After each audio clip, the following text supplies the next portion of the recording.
आ चल के तुझे मैं लेके चलूं एक ऐसे गगन के तले। বাড়ি থেকে স্বপ্নের সফরে বেরিয়েছি আজ বেশ কয়েকদিন হলো এবং গত ভিডিওতেই আমরা পা রেখেছিলাম স্পিতি এর রাস্তায়। এসেছিলাম সিমলা থেকে সাংলা, দারুণ কষ্টকর এবং সুন্দর একটা জার্নি। এবং তোমাদের বলেছিলাম স্পিতিতে আমাদের খরচ কত হবে, কোথায় কোথায় থাকবো, কিভাবে যাব, সব না দেখে থাকলে একবার অবশ্যই দেখবে। আজ স্পিতি রুটে আমাদের দ্বিতীয় দিন, যাব সাংলা থেকে ইন্ডিয়াস লাস্ট ভিলেজ চিটকুল এবং অসম্ভব সুন্দর একটি গ্রাম রেকসাম দেখে কালপা, যেখান থেকে দেখা যায় পঞ্চকৈলাসের একটি কিন্নর কৈলাস। মোট জার্নি 100 কিলোমিটার। আর এই 100 কিলোমিটারের রাস্তার দৃশ্য সেটি আমি না হয় আর বললাম না, ভিডিওতেই দেখবে কি অপরূপ। তবে চলো শুরু করা যাক আমাদের জার্নি। এখানে আমি তোমাদের গাড়ির চালক অনিশ, তোমরা দেখছো আমার channel travel limitless. So let's start. Good morning everyone. আছি এখন সাংলাতে, আর সাংলা থেকে এখন বেরোবো। আজকে আমাদের প্ল্যান আছে সাংলা থেকে যাব হচ্ছে কালপা, মাঝখানে সাইট সিন পড়বে রেকসাম অ্যান্ড চিটকুল, ইন্ডিয়ার লাস্ট ভিলেজ চিটকুল। জার্নি আজকে বেশি না, কালকে তো একটা হেক্টিক জার্নি ছিল, আজকে অল্পই জার্নি আছে। এই হচ্ছে আমাদের হোমস্টে এল প্যারাইসো। আমাদের এখানে যিনি হোস্ট আন্টি থोड़े দাঁড়াইয়ে, এই হচ্ছে আমাদের হোস্ট आंटी। कुछ बोलना चाहेंगे? क्या बोलूं बेटे? आने के लिए गेस्ट को सभी को welcome my home stay Sangla valley L Paraiso paradise. अगर बुकिंग करना है तो कांटेक्ट नंबर बोल दीजिए। कांटेक्ट नंबर आप इसमें दे देना ना मेरा, आप नंबर बोल दीजिए। 8219606051। ओके, कांटेक्ट नंबर পেয়ে গেলে আসলে বুক করে চলে এসো। আন্টি খুবই ভালো, बहुत बढ़िया है आंटी। थैंक यू बेटा, थैंक यू।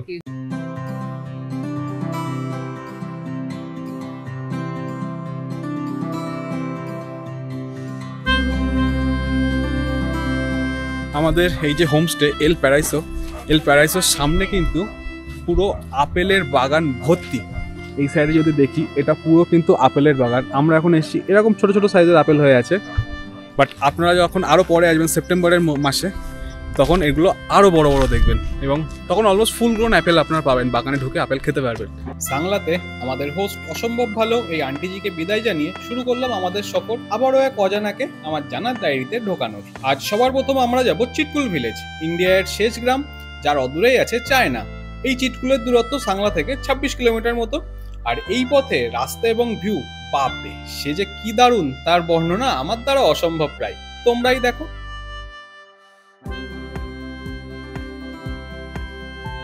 এই আমরা প্রবেশ করছি রেকসাম। সাংলাতে না থাকলে আমি সাজেস্ট করব এখানে স্টে করতে। কেন? এই উত্তরটা ভিডিওতে আর একটু পর দেব, যখন ফেরার পথে রেকসামে দাঁড়াবো। আমরা আপাতত পেরোচ্ছি হচ্ছে রেকসাম ভিলেজ। সাংলা থেকে আরো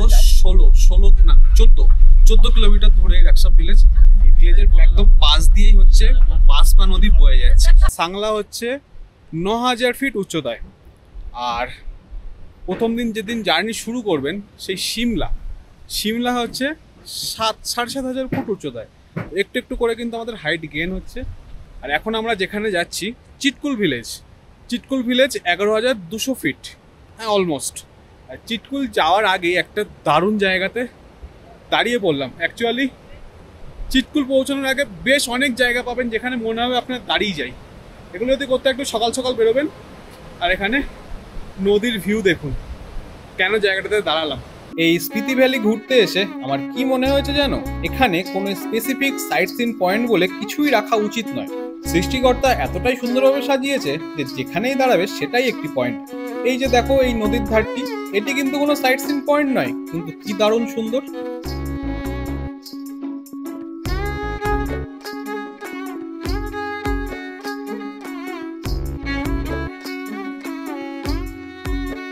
পৌঁছালাম ইন্ডিয়ার লাস্ট ভিলেজ চিটকুলে। এই চিটকুল হলো 11,320 ফিট উচ্চতায় এবং এখানে যদি আপনারা খাওয়া দাওয়া করতে চান, এখানে কিন্নরি রাজমা কিন্তু খুবই ফেমাস। হিন্দুস্তান কা আখরি ঢাবা এখানে আছে, এখানে কিন্নরি রাজমা খেতে পারেন এবং এই ভিলেজটা উপভোগ করুন। এই ভিলেজের কিছু দূর আর গেলেই আপনারা পাবেন হচ্ছে চায়না, ইন্ডিয়ার হিমাচলের লাস্ট ভিলেজ এটাই। চিটকুল ভিলেজ দিয়ে একটা ট্রেক হয়, আপনারা যদি ট্রেকিংয়ের উদ্দেশ্য নিয়ে আসেন সেটাও করতে পারেন। এই ট্রেকটা হয় হচ্ছে হার্শিল ভ্যালির, বিখ্যাত হার্শিল ভ্যালি। 5 থেকে 6 দিনের একটা খুবই কঠিন ট্রেক, ডিফিকাল্ট। চিতকুল গ্রামে যদি আপনারা থাকতে চান, বেশ কিছু হোমস্টে আমি বোর্ড বা নাম্বার দিয়ে দিলাম, সেখানে আপনারা ফোন করে কথা বলতে পারেন। আর বেস্ট জায়গা হচ্ছে চিতকুল জোস্টেন।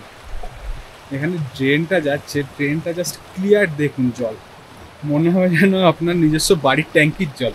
একটি উপদেশ দেই, এই গ্রামে এলে একটু হাতে সময় নিয়ে আসবে এবং পায়ে হেঁটে গ্রামটি ঘুরে দেখবে, বুক ভরে বিশুদ্ধ বাতাস নেবে। জীবনে কবারই বা এমন সুন্দর জায়গা দেখার সুযোগ হয়। চিতকুল এই গ্রামে মোটামুটি বছর 2 আগে অবধিও কিন্তু বিএসএনএল ছাড়া অন্য কোনো ফোনের টাওয়ার পাওয়া যেত না। বাট বর্তমানে এই সময় জিও 5G পাওয়া যাচ্ছে। তো যারা যারা ভাবছেন যে চিতকুলে গেলে টাওয়ার পাবো না, বিএসএনএল নিয়ে যেতে হবে, সেটা দরকার নেই, আপনারা জিও নিয়েও আসতে পারবেন।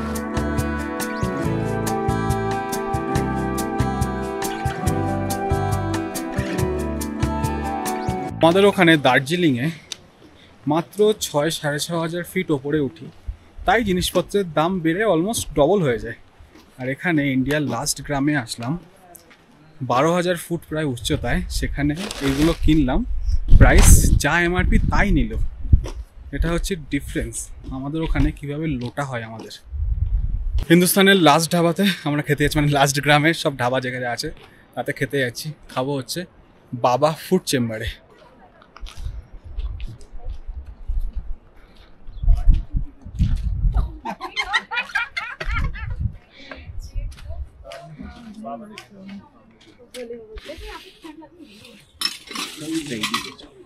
Self service. Thank you, welcome. Rajma chawal, আরো নড়ি আসবে। রাজমা, এটা আজকের খাবার। নড়ি রাজমা ফেমাস। এটা নিচে এক চাও। রাজমা চাওয়ালটা কেমন? আমি খাইনি এখনো, দাদা খাই। রাজমা চাওয়ালটা কেমন? রাজমা চাওয়াল, রাজমা চাওয়ালটা না বেস্ট ডিসিশন। আমিও খেয়ে দেখলাম, অসাধারণ। রাজমা চাওয়ালটা দারুণ খেতে, দারুণ, খুব সুন্দর। কিন্নড়ি রাজমা 140 টাকায়। দেরাদুন রাইসের চাওয়াল খুবই ভালো, ভালো, এটা চাউমিন থেকে বেটার। এবার চলেছি চিতকুল থেকে ফিরতি পথে রেকসামের দিকে। ভেবেছিলাম ছোট্ট একটি পাহাড়ি গ্রাম নদীর ধারে, কি বা আর হবে, অনেক দেখেছি এমন গ্রাম, কিন্তু এ যে এক হিডেন জেম আমাদের জন্য অপেক্ষা করছে। বিশ্বাস করো, স্বপ্নেও ভাবিনি এতটা সুন্দর হবে। এসে পৌঁছালাম রাকসাম ভিলেজে। রাকসাম ভিলেজের এটাকে বলা হচ্ছে গ্রিন মিডো। এই জায়গাটা সুইজারল্যান্ড আমি বলবো না, বাট কাশ্মীরের পেহেলগাম ভ্যালি এই জায়গাটা একই রকম আপনারা বলতে পারেন।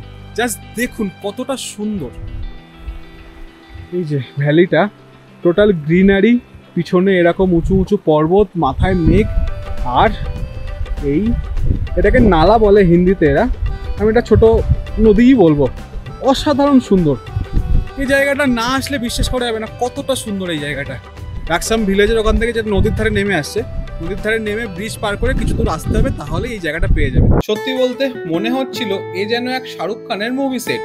এই এক্ষুনি হিরো দুহাত তুলে দাঁড়াবে, হিরোইন এসে জড়িয়ে ধরবে। এত সুন্দর জায়গা সত্যি শুধু পর্দায় দেখেছি, ভাবতাম ভিএফএক্স এ তৈরি। তারপর এখানে এসে বুঝলাম ভিএফএক্স তো ঠিক আছে, কিন্তু ওপরওয়ালাই আসল ভিএফএক্স মাস্টার।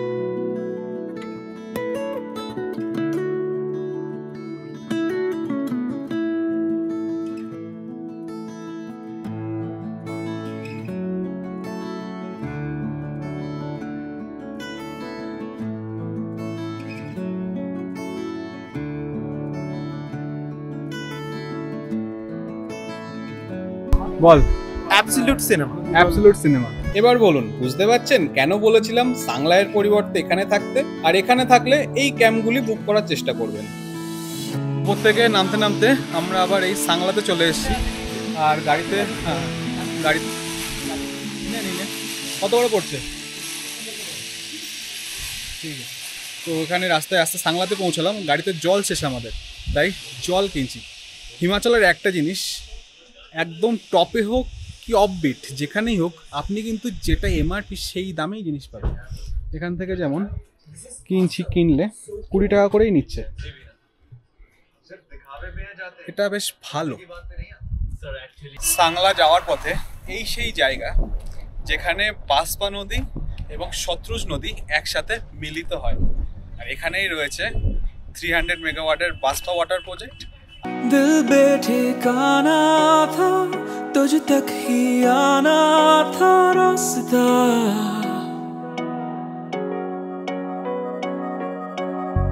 लफ्जों में कह पाए ना तेरी मेरी वो दास्तां। সন্ধ্যাবেলা এখন পৌঁছালাম কালপা সিটিতে, আর কালপা সিটিতেই রয়েছে কালপা মনেস্ট্রি, সেটা দেখার জন্য এখন যাচ্ছি। সারাদিনের জার্নি অলমোস্ট প্রায় শেষ। এই কিন্নর মনেস্ট্রি প্রায় 1000 বছরের পুরানো এবং এর নাম হু বা লান কান গোম্পা। এই রিজিয়নের বেশিরভাগ মনেস্ট্রিতেই বুদ্ধিজম এবং হিন্দুইজম কালচার একসাথে দেখা যায়। আমরা যখন পৌঁছাই তখন প্রেয়ার চলছিল মনেস্ট্রিতে, যেটি শুনতে কিছুটা এমন।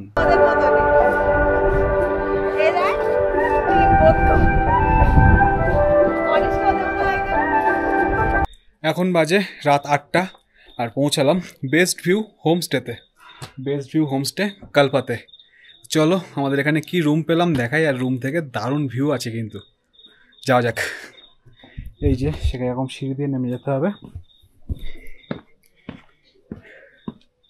সিঁড়ি দিয়ে একটা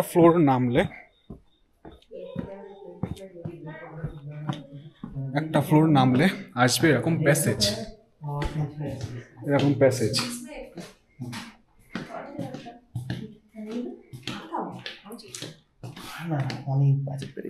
আচ্ছা ঠিক আছে। এই যে প্যাসেজে, এই প্যাসেজে 3টে রুম, ওই একটা, এই একটা আর এই একটা, 3টে রুম। 3টে রুমই আমাদের। আমার রুম হলো এটা, কোনো রুম নাম্বার নেই। রুমে ঢুকেই প্রথমে একটা চলে আসবে এরকম কাবার্ড, কাবার্ডে কিছু নেই, খালি। দেন এই হচ্ছে রুম, বড় একটা খাট আছে, একটা সিঙ্গেল খাট আছে, চাইলে 3 জনও থাকতে পারবে। ওদিকে একটা আলো, 2টো আলো আছে, এই একটা আলো, 3টে এনাফ আলো। পর্দা, টিভি আছে, টেবিল, টি টেবিল, সাবান দিয়েছে, টাওয়েল দিয়েছে, ঠিক আছে ব্যবস্থা। আর মেন জিনিস হচ্ছে এইখান থেকে ভিউ, পুরো ভ্যালির ভিউ। এখন নাইটে খুব একটা হয়তো বোঝা যাচ্ছে না, বাট এইখান থেকে পুরো কিন্নর কৈলাসের একটা দারুণ ভিউ পাওয়া যায়। তো সকালবেলা যদি আকাশ ক্লিয়ার পাই, আশা করো যেন ক্লিয়ার পাই, আকাশ ক্লিয়ার পেলে একটা দারুণ ভিউ আসবে এখান থেকে, যেটা লাইফ টাইম মেমোরি। তো নাম হচ্ছে হোমস্টেটার বেস্ট ভিউ, নামের মর্যাদা এরা রেখেছে। আর আমাদের এখানে প্রাইস পড়ছে per head per day 1200, bargain করার পর। এরা 1500 দিয়ে শুরু করেছিল। তবে হ্যাঁ, তোমরা এই রুটে যদি নিজেরা হোমস্টে বুক করো তাহলে অবশ্যই তাদের থেকে জিজ্ঞেস করে নেবে যে খাবার ননভেজ না ভেজ, না হলে কিন্তু ভেজ খাবার দিয়ে দেবে। ননভেজ এখানে সব জায়গায় চলে না। তো এটাই কলপাতে আজকে আমাদের স্টে, ডে 2 কমপ্লিট। কালকে থেকে শুরু হবে Kalpa to Tabo journey. So tata, bye. কেমন লাগছে তোমাদের আমার সাথে এই স্মৃতি সফর? যদি ভালো লাগে অবশ্যই ভিডিওতে লাইক দেবে, চ্যানেলটিকে সাবস্ক্রাইব করবে। Till next video, stay safe, stay happy, keep watching, keep loving, keep subscribing travel limitless. দেখা হচ্ছে পরের ভিডিওতে। কলপা টু তাবত।